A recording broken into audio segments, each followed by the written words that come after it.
Marcos Bittencourt não era homem de muita palavra. Era homem de muita voz. Havia diferença entre as duas coisas. Palavra, você escolhe com alguma intenção. Você pesa, você calibra, você decide se vai ou não vai. Voz, você joga, no ar, na pessoa mais próxima, na funcionária nova que chegou na fazenda numa segunda-feira de manhã, com mochila preta nas costas e uma carta de indicação que ele dobrou e colocou na gaveta sem ler até o fim. Ela se chamava Shirley, 28 anos, vinda de Goiás por indicação do contador que administrava as finanças da fazenda há 11 anos. O contador tinha ligado na quinta-feira anterior e dito que era moça séria, trabalhadora, que entendia de casa grande e que tinha experiência com criança pequena. Marcos tinha dito tudo bem sem parar de olhar para a planilha de custo do boi que estava aberta na mesa. Depois desligou e ficou um segundo parado antes de voltar para os números. Criança pequena. Gabriel tinha 5 anos e dormia mal desde que a mãe morreu. Mas isso não era a conversa que Marcos tinha com o contador. Então ele voltou para a da planilha. Ela chegou às 7h30 da manhã. Ele já estava no pátio quando o carro parou na frente da sede. Ficou parado com as mãos na cintura, pés abertos no chão de terra batida e olhou para ela descer do banco de trás. Mochila nas costas, cabelo preso num rabo de cavalo simples, calça jeans desbotada, tênis branco que já não era tão branco. O tipo de aparência que não anuncia nada, que só existe, que não pede nada do olhar de quem vê. Ele disse onde era o quarto dela, na edícula nos fundos, e disse que o café estava na cozinha, e que às 8 em ponto ele precisava que ela estivesse na área de serviço, porque a diarista tinha faltado desde sábado e a roupa estava acumulada. Ela disse bom dia. Ele já tinha virado as costas. Nos primeiros 3 dias, Shirley aprendeu a topografia do silêncio daquele homem. Havia o silêncio que ele usava quando estava satisfeito com o que via. Aquele silêncio neutro que não pesava, e havia o silêncio que ele usava quando não estava satisfeito, que tinha textura diferente, que chegava antes dele entrar no cômodo e ficava depois que ele saía. A diferença não estava no silêncio em si, estava em tudo ao redor. No jeito que os ombros ficavam quando ele parava numa porta. Na direção do olhar quando examinava o que ela tinha feito. No som dos passos quando atravessava a cozinha de manhã e a cozinha estava certa ou errada. Ela aprendeu depressa. O menino chamava Gabriel. 5 anos. Cabelo escuro igual ao do pai, olhos claros que deviam ter vindo de outro lugar que não a fazenda. Ele ficava na varanda de manhã com um carrinho de brinquedo vermelho que já estava sem uma roda e que ele empurrava mesmo assim pelo chão de madeira, com aquela dedicação específica de criança que não percebe o defeito, porque o defeito não muda a função. O carrinho ainda anda, então o carrinho ainda presta. A mãe do Gabriel tinha morrido 18 meses antes. Ninguém na fazenda falava sobre isso. Não porque fosse proibido, porque havia um tipo de dor que as pessoas ao redor de alguém reconhecem pelo peso e aprendem a contornar, como se tocar fosse afundar mais. Como se o silêncio em volta da coisa pudesse segurar ela no lugar onde não machuca tanto. Na quinta-feira da primeira semana, Shirley estava varrendo o corredor da sala quando Marcos passou e parou. Olhou para o chão. Disse que tinha deixado poeira no canto. Ela olhou. Havia um acúmulo pequeno perto do rodapé, coisa que ninguém veria se não fosse especificamente procurar. Do tipo que aparece quando a vassoura tem cerdas mais curtas num lado e você não ajusta o ângulo. Ela passou de novo. Ele ficou parado mais um segundo com aquele olhar que não é raiva, é avaliação contínua. O olhar de quem está sempre verificando se o investimento está valendo. Depois foi embora. Na sexta-feira foi a vez da louça. Ela tinha deixado uma tigela virada do lado errado na prateleira, boca para cima, em vez de boca para baixo. Coisa pequena, coisa que a maioria das casas nem tem regra sobre. Ele apontou sem falar. Aquele gesto com 2 dedos direcionados à prateleira, sem tirar os olhos dela. Ela virou a tigela. Disse desculpa. Ele não respondeu. No sábado da segunda semana, aconteceu o almoço. Havia um peão que almoçava na sede no período de plantio. Homem de 50 e tantos anos, calado por natureza, que comia rápido e voltava para o campo, como se o campo fosse o único lugar do mundo onde ele sabia exatamente o que estava fazendo. Naquele sábado, ele estava sentado na mesa quando Sirley trouxe o feijão e, sem querer, esbarrou no saleiro com o canto da panela. O saleiro foi para o lado. Caiu. Abriu no chão. Ela se abaixou para juntar. Marcos estava na cabeceira. Ficou olhando para ela no chão com aquele olhar de fazendeiro que avalia tudo pelo custo de substituição e pelo tempo perdido. E disse com a voz que não era raiva, mas era pior que raiva porque era indiferença com volume, que ela devia ter mais cuidado, que se quebrasse algo de valor ia descontar no salário, e que mão desajeitada era problema de quem contratava, mas também de quem não tinha atenção suficiente para fazer trabalho simples, sem estrago. O peão não levantou os olhos do prato. Sirley disse que sim, senhor, e continuou juntando o sal do chão de pedra, grão por grão, com o pano de cozinha, enquanto o fazendeiro comia o feijão que ela tinha cozinhado desde as 6 da manhã, sem que ninguém pedisse, porque ela tinha aprendido no terceiro dia que ele gostava de feijão no almoço e que feijão sem tempero não era feijão. Ela sabia o que ele gostava. Ele não sabia nem o sobrenome dela. Sirley. Aparecida dos Santos tinha aprendido a cantar antes de aprender a ler. Não era exagero de memória afetiva. Era fato verificável. A mãe dela era parteira no interior de Goiás. Mulher que passava a madrugada em casas de estranhos, esperando criança nascer. E que tinha o hábito de cantarolar baixo enquanto trabalhava. Não era performance. Não era a intenção de confortar. Era o jeito que o corpo dela processava tal atenção de estar presente num momento que não se controla. Uma melodia que saía de dentro para fora como respiração regulada, como âncora. Sirley cresceu ouvindo isso. Tinha 3 irmãos mais novos e era ela quem levantava de noite quando um deles acordava assustado. Era ela quem sabia a exata pressão de sentar na beirada da cama de uma criança que ainda estava meio dentro do sonho ruim.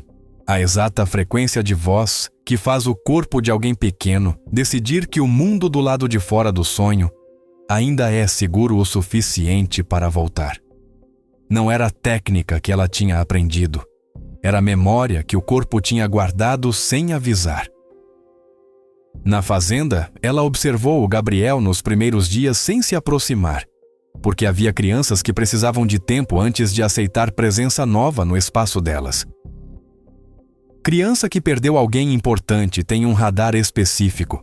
Detecta tentativa, detecta esforço. E o esforço afasta porque parece necessidade de quem está tentando, não oferta de quem está disponível. Ela não tentou. Ficou disponível. Ele notou. Na quarta-feira da segunda semana, o Gabriel foi até a cozinha enquanto ela descascava a batata e ficou parado na porta com o carrinho vermelho na mão, olhando para ela trabalhar. Ela não parou. Disse sem virar o rosto: "Você quer água?" Ele disse que não. Ficou mais um tempo parado na porta. Depois foi embora sem dizer mais nada. Na quinta-feira ele voltou e desta vez sentou no degrau de dentro da cozinha enquanto ela organizava a despensa. Ficou quieto. Ela ficou quieta. E havia alguma coisa naquele silêncio compartilhado, que era diferente do silêncio que ela tinha com o pai. O silêncio com Gabriel era do tipo que não exige nada, que só existe, porque existir junto às vezes é o suficiente. Na sexta, ele perguntou como ela se chamava. Ela disse Sirley. Ele ficou 1 segundo com o nome, franzindo levemente a testa com aquela expressão de criança que encontrou palavra difícil e está avaliando se tem energia para pronunciar. Disse que era nome complicado. Ela riu. Disse que podia chamar de Cici se preferisse. Ele chamou de Cici de lá em diante, sem cerimônia. sem transição, como se o nome tivesse sempre sido esse. O que Marcos não sabia, e ninguém na fazenda sabia, era que Ana, a mulher que morreu, tinha uma canção. Não era música de rádio ou de disco, era coisa da família dela. Melodia antiga que a avó de Ana, descendente de imigrantes italianos do sul do país, tinha trazido e cantado para os filhos, e os filhos tinham cantado para os filhos, e em algum ponto da transmissão, a letra original tinha se misturado com palavras em português e virado outra coisa. Coisa que pertencia só àquela família, que carregava o sotaque de gente que veio de longe e ficou e foi ficando mais daqui do que de lá, sem nunca deixar completamente de ser de lá. Ana tinha cantado para o Gabriel desde que ele nasceu, toda a noite. Na beirada da cama dele, com a mão no cabelo escuro igual ao do pai. Aquela canção, até ele dormir, sempre até ele dormir. Quando ela morreu, o Gabriel parou de dormir direito. Marcos ficava acordado na cama, ouvindo o menino se mexer no quarto ao lado. Às vezes um choro baixo, às vezes só o barulho do corpo se virando e revirando. E havia noites em que era só silêncio, e o silêncio era o pior de tudo, porque silêncio de criança que não consegue dormir tem uma qualidade específica que quem já ouviu não esquece. Ele não sabia o que fazer, não porque não amava o filho. Ele amava o filho com a intensidade de quem não sabe expressar amor, mas não sabe também viver sem aquilo que ama. Mas havia um tipo de dor que o amor não sabe consertar, que fica maior quando você tenta, e menor não está entre as opções disponíveis, que pede uma coisa que ele não tinha mais e que não ia ter de volta. Ele tinha parado de entrar no quarto do Gabriel à noite. Não foi decisão consciente. Foi o acúmulo de chegar até a porta e ficar parado do lado de fora sem saber o que dizer se entrasse, e de saber que o que o menino precisava estava no único lugar onde ele não conseguia ir buscar. Shirley descobriu a canção por acidente. Na terceira semana, arrumando o quarto do Gabriel enquanto ele dormia às 6 da tarde, ela viu na mesinha de cabeceira uma caixinha de madeira, pequena, pintada de azul com desgaste nas quinas. As iniciais AB gravadas na tampa com aquela imprecisão de coisa feita à mão por alguém que não era marceneiro, mas que queria fazer. Ela não abriu. Ficou olhando por um segundo com o pano de pó na mão. E foi embora. Mas naquela noite, quando o Gabriel acordou às 2 da manhã com aquele choro que ela já sabia identificar como o choro de sonho ruim, ela foi ao quarto, ficou de pé na beirada da cama e começou a cantarolar. Não a canção de Ana. Ela não a conhecia. Uma melodia de Goiás que a mãe dela cantava quando o parto demorava e o medo começava a ficar grande demais para caber no silêncio. Sem letra, só frequência, só aquele movimento de voz que sobe e desce com a cadência de respiração calma. O tipo de som que o corpo reconhece antes da cabeça. O Gabriel foi ficando mais quieto. Ela foi ficando mais perto. Sentou na beirada. Continuou. E então, naquele lugar entre o sonho ruim que estava saindo e o sono bom que ainda não tinha chegado, o menino disse uma coisa. Disse, com os olhos ainda meio fechados: "Você canta igual a mamãe." Shirley ficou parada. Não foi surpresa de espanto. Foi surpresa de peso, porque ela sabia que não era igual. A melodia era diferente. A voz era diferente. Ela era inteiramente diferente de qualquer coisa que aquela criança tinha tido. Mas havia naquela frase uma necessidade tão direta, tão limpa de qualquer pretensão, que qualquer resposta ia ser menos verdadeira que o silêncio. Ela continuou cantando. Ele dormiu.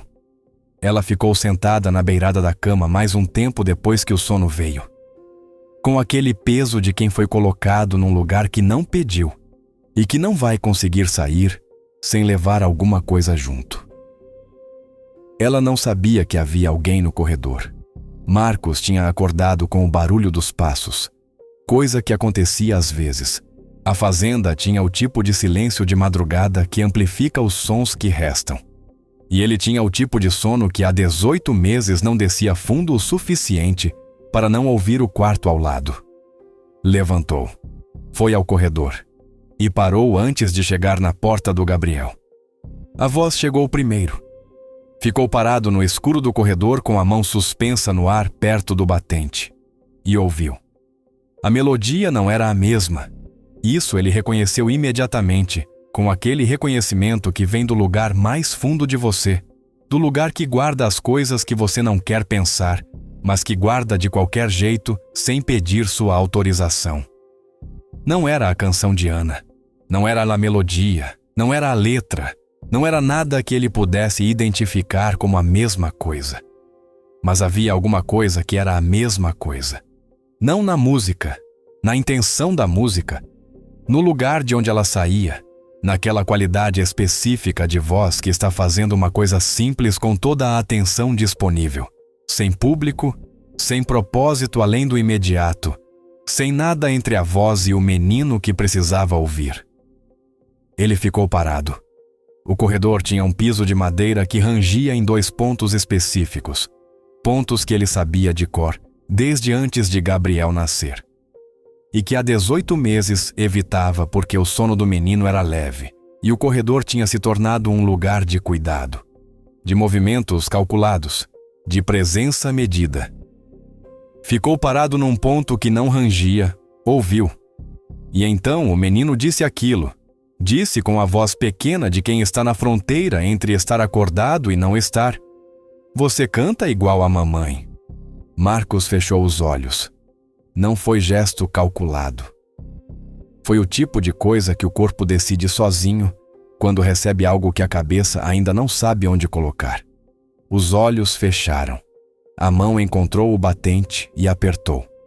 E o corredor ficou muito quieto, de um jeito que não tinha nada a ver com ausência de som. Tinha a ver com ausência. Tinha a ver com 18 meses de ausência que ele tinha aprendido a carregar de dia, mas que de madrugada, no escuro de um corredor, quando o Quisímodo filho dizia o nome daquilo que não estava mais, ficava do tamanho que sempre foi. A voz de Shirley continuou. Ele ficou parado até ouvir o menino ficar quieto.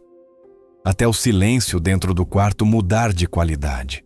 Daquele silêncio de criança que ainda pode acordar, para o silêncio de criança que foi de vez, para o sono fundo de quem finalmente descansou. E então foi para a cozinha. Não acendeu a luz. Sentou na cadeira da cabeceira, aquela que ficava na ponta da mesa, onde ele almoçava todo dia, onde tinha dito para ela ter mais cuidado com o sal, onde tinha apontado para a tigela virada na prateleira e ficou com as mãos em cima da mesa no escuro. Não estava pensando em nada específico. Estava só ali.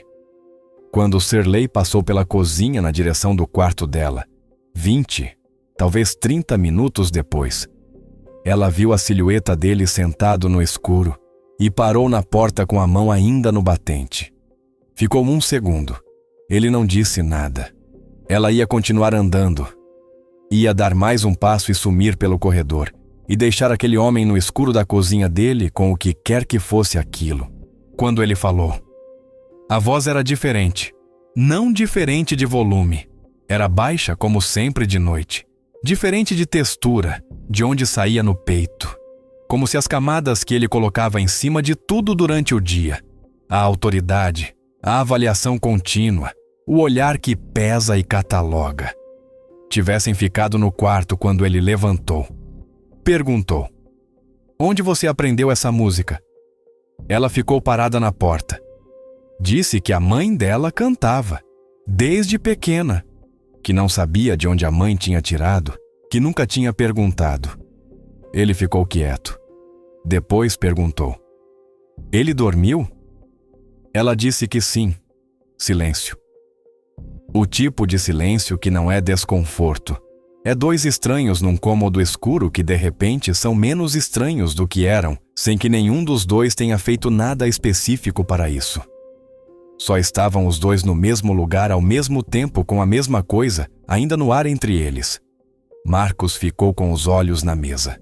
Disse, mais baixo, que o Gabriel não dormia bem desde que a mãe foi.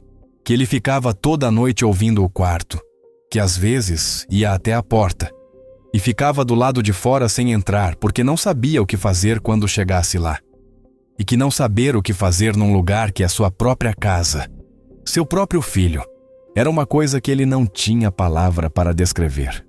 Parou, como se a frase tivesse ido mais longe do que ele pretendia e o fim dela tivesse chegado num lugar que ele não reconhecia. Shirley não se moveu da porta, não foi para perto, não disse que entendia.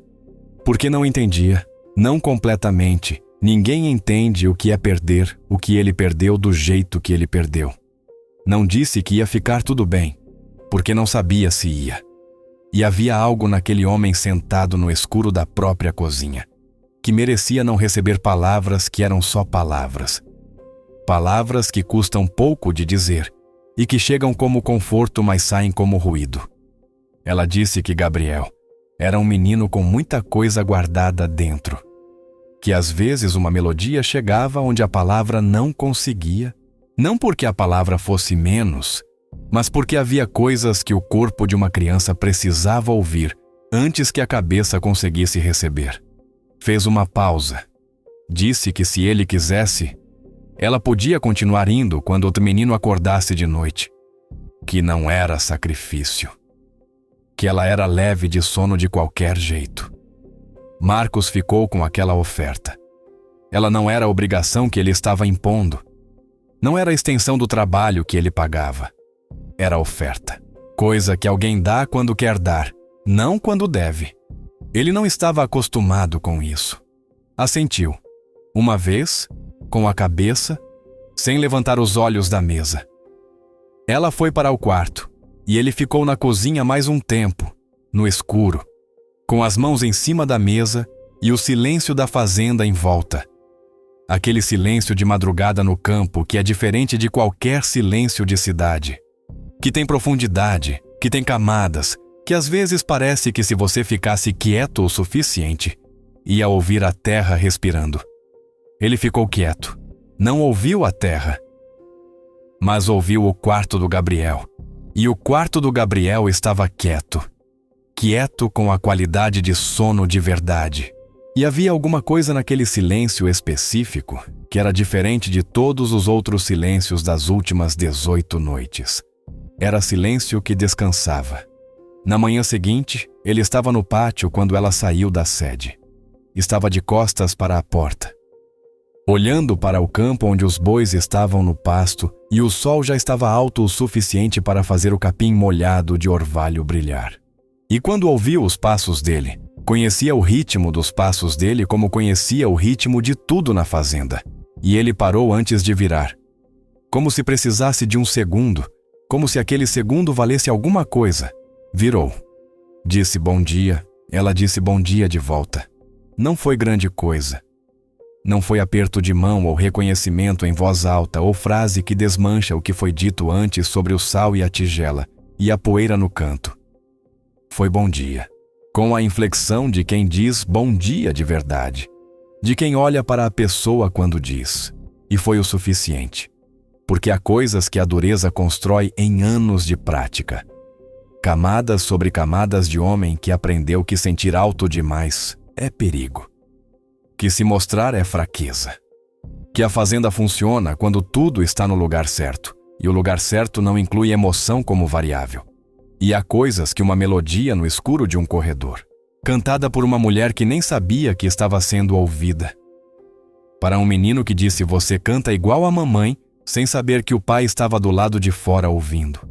Consegue tocar sem pedir licença. A dureza vai para a superfície, a melodia vai para dentro. E lá dentro, havia um homem que ainda sabia ouvir. Só precisava de alguém que cantasse sem esperar que ele pedisse.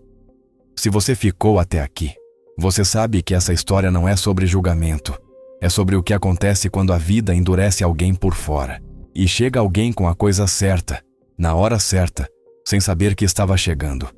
Compartilha com quem está carregando algo que não sabe nomear. Deixa o like e se inscreve. Porque toda semana tem uma história dessas aqui.